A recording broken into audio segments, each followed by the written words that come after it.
Hey guys, Dave from Nerdarchy here. For nerds, by nerds, hanging out with some of the colleagues. It's Ryan. I'm Ted. I downgraded them today. They're not esteemed anymore. No, we lost esteem. So, we want to do a video response to Tabletop Terrors. They did a video on... Oh, crap. I don't even remember the name of the video. Encounter elements. It's a trap. It's their encounter elements series. And basically, things that you can put in your game right now. And it's about traps. I'm going to actually put the link in the description below, or maybe even in one of the icons up here somewhere. Yeah, if you haven't watched it, it's a really great video. Definitely worth your time. Yeah, and they also have a product they put out that's attached to it. So I'm a little jealous, to be honest with you, that I never came up with this idea because it's so friggin' awesome. And basically, they come up with 3 key points. And the first one, and the one that kind of blew me away, was just taking monster abilities and using them as traps. Yeah, I might have done this without thinking about it.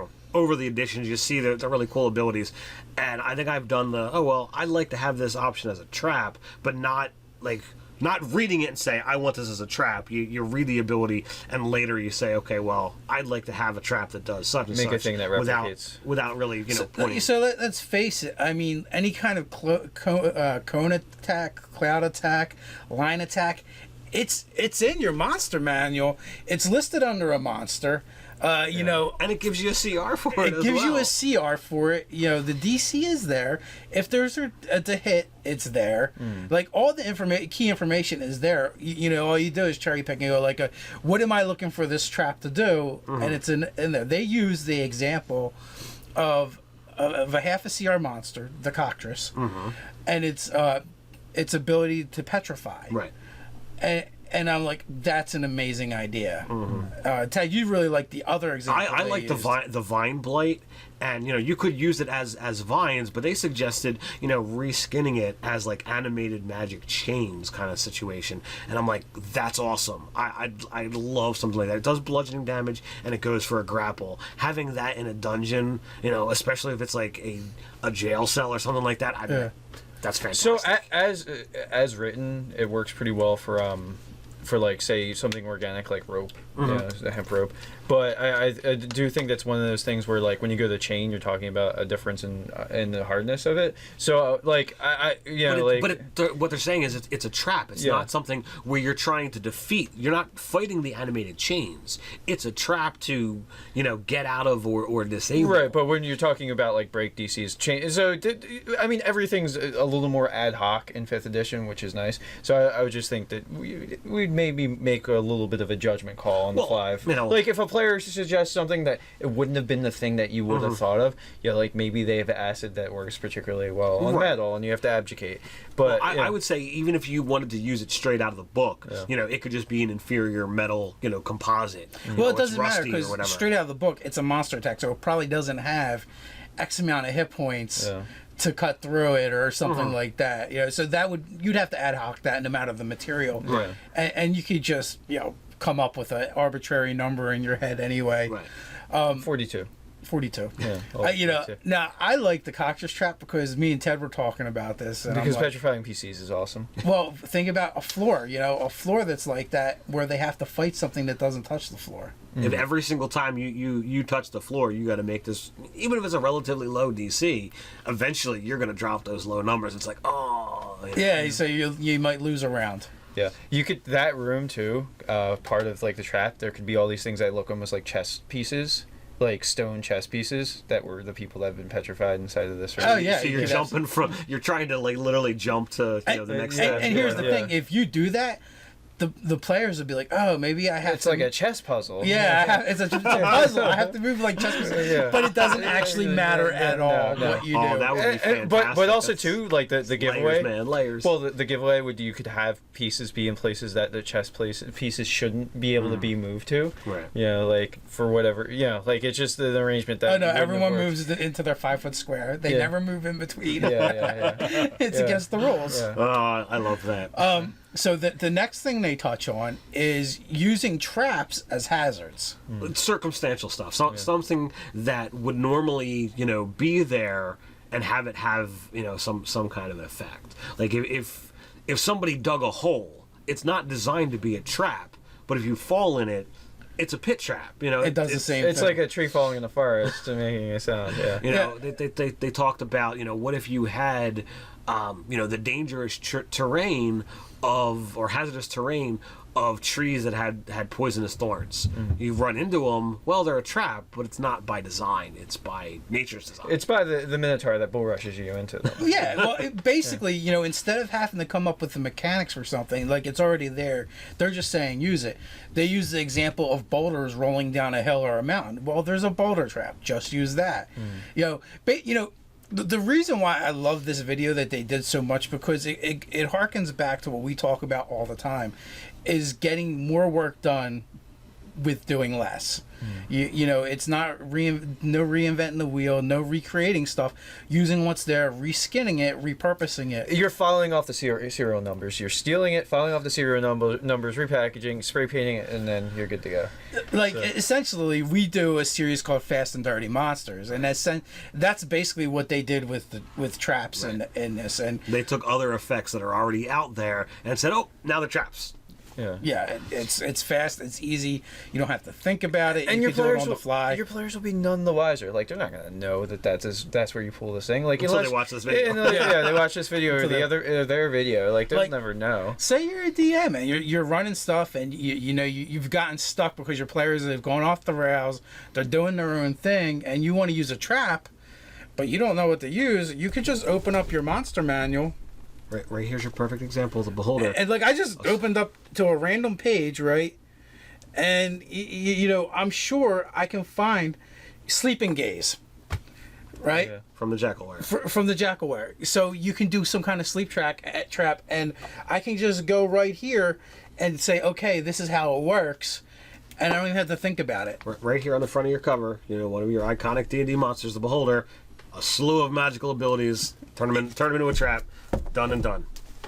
So, you know, they're just good examples. And the third thing they did for game masters to put into their game right away is, you know, this one is kind of a give me, but still it's useful information if people aren't thinking about it, is changing up, you know, the modifier that you attack with your traps. Don't always do it a dex based. Correct. I think, you know, they used an example of like trying to get through a door that's guarded by like an animated statue, where it's like, all right, the charisma character is talking to the statue, so it's a charisma check there. You know, even if you're using skills or just straight up charisma, the strength character is trying to actually physically open the door, you know, using strength. And they had a third one in there. Yeah, as well. it was. I think it was something like the strength character had to pry away something in order for the rogue character to actually get at the mechanism. Yeah. But you know, it was basically making it so the trap took a combined effort, or you know, or either that, or having it so that the trap could actually be bypassed by someone that isn't the rogue, because either you don't have one or it requires a different skill set. Yeah, I mean, as long as the door isn't like adamantine or whatever, like you can force open a door. You can kick. I mean, SWAT teams do it all the time. You know, so like a really strong 20 strength character, you know, like with a battering ram could damn well like burst through a door. The hardest DCs in the game are DC 30, and most doors are going to be a far cry from a DC 30 to like force hopefully. open. Yeah, I well, that's adamantine. Yeah, I love the you know, the aspect of using different stats. You know, to always rely on dex is you know, it's sad because trap. You know, what happens if you're playing, you know, without that rogue, or you're playing, you know, and, you know, the rogue's off doing something else, or he's just been incapacitated by the last encounter. It's not even that. It's just more interesting, too. Yeah. You know, like the Porter Cliffs, instead of, you know, having, you know, the rogue find the mechanism, you know, maybe you could have the fighter lift it, which is very thematic and kind of cool. And, you know, there could be battle raging on, or maybe you're trying to get away, or it's like Fezzik from Princess Bride. Yeah, or maybe the walls are closing in, or something going on. How cool would it be to have to, you know, have you know, the fighter occupying the trap while everyone else has to actually fight the encounter?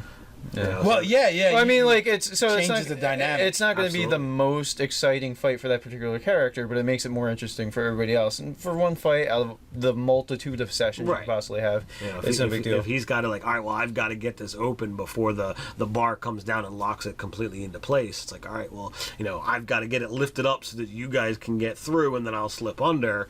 I like those kind of timed situations. Well, and also too, like when you're talking about these sort of multi-tiered, sort of multifaceted solutions to a given problem, it's a skill challenge. It's a 5th edition skill challenge when you're talking about multiple things. I mean, the whole successes versus failures just seemed a little too arbitrary for me. Like it does need that 5th edition ad hocness to it or whatever. Like just go off of degrees of success or like I don't know. Like I like having consequences to failure, but the scriptedness of the skill challenges from 4th edition was just a little too gamey. Yeah, they needed a little work. It's an interesting concept, and in essence, they created this theoretically. But like when you have skill-based battle, like the thing where it like takes 9 successful checks to do it, like was just like I always thought it was 3. They're the upper like levels of we didn't get to that. Yeah, like the having. It was like it kind of feels like a roll. It was just like this actually isn't fun, so we should not do this. So yeah, like and that's the thing. Things of all things, if it's not fun, then don't do it. Yeah, like with the hazards, like the terrain hazards are only fun if there's a battle raging on or if there's like some sort of stakes going on. But like literally, I'm just gonna make checks to climb or whatever like that. There's actually no fun. Yeah, I mean, unless you're being chased and there's timing going on where like it matters how fast you get up or. Or like you said, there's a battle raging. Yeah, like, and DMs always want to do this kind of stuff anyway, and it's like, it doesn't really further the story.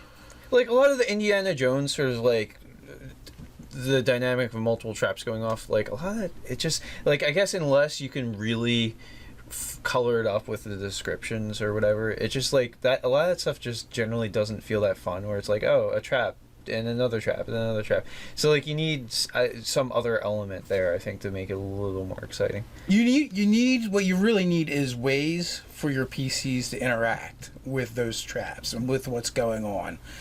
Matter of fact, like I picked up their trap PDF. And I looked, and they had like all kinds of stuff in there, like where the like a tiered. I just got it, so I only had a chance to glance at it.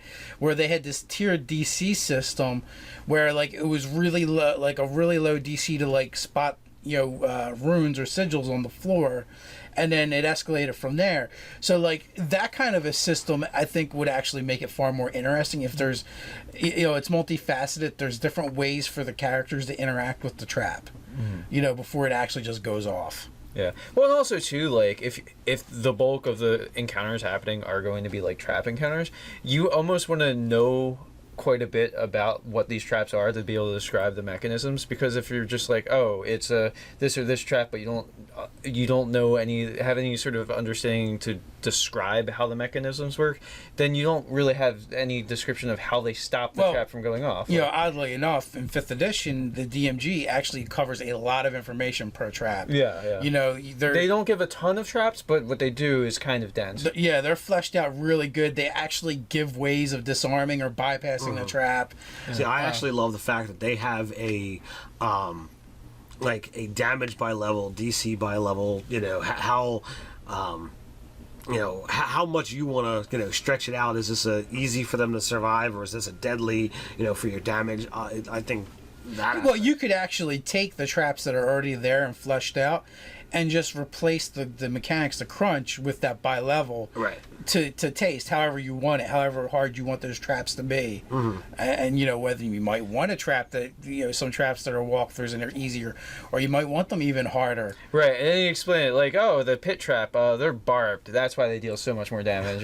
Aggravated damage. Yeah, aggravated damage. That's right. And if you pull them off, you're just taking the damage again. Yeah. And your pinky. Yeah. That's right.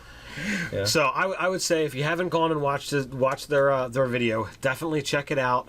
If you have anything else that you want to share on this, go ahead and put it in the comments below. While you're doing that, feel free to click like, share, even subscribe. You can patronize us in a way that we like over on Patreon. please Hang out with us over on the Facebooks. So Well, until next time. Stay stay nerdy. nerdy.